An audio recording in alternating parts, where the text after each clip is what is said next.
Nuova Treviso Marathon, percorso nuovo, la novità assoluta è quella appunto dell'omologazione IAF, quindi da quest'anno il percorso e i tempi saranno riconosciuti a livello internazionale. Tutti gli atleti che avranno un tempo rilevante, un personal best oppure qualche tempo che riguarda i limiti per accedere in questo caso alle Olimpiadi o per l'anno prossimo ai campionati del mondo saranno validi e riconosciuti dalla IAF. Quindi una cosa importante perché gli atleti, soprattutto i top runner, richiedono questa omologazione. Percorso nuovo è molto veloce, quindi soprattutto nella prima parte e nella parte centrale dove gli atleti dal 25esimo al 35esimo chilometro troveranno una parte di leggera discesa sperando di non avere troppo vento alle spalle o comunque di avere una giornata che possa concedere agli atleti di correre nelle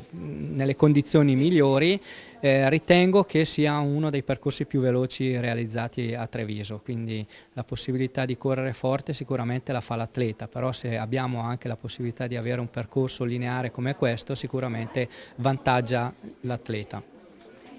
Oltre a questo, che dire, gli atleti che parteciperanno alla edizione 1.3 sono sicuramente stranieri, quindi avremo 2 eritrei, 2 etiopi e un marocchino che è Lashem Mokrasi, già arrivato secondo lo scorso anno, che vuol puntare alla vittoria.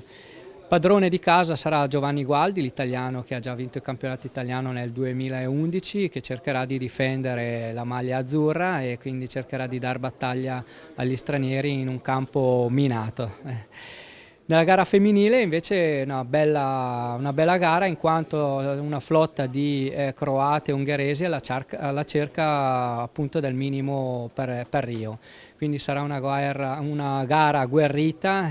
tra di loro per poter aggiudicarsi innanzitutto la vittoria, ma soprattutto questo limite che li porterà a Rio.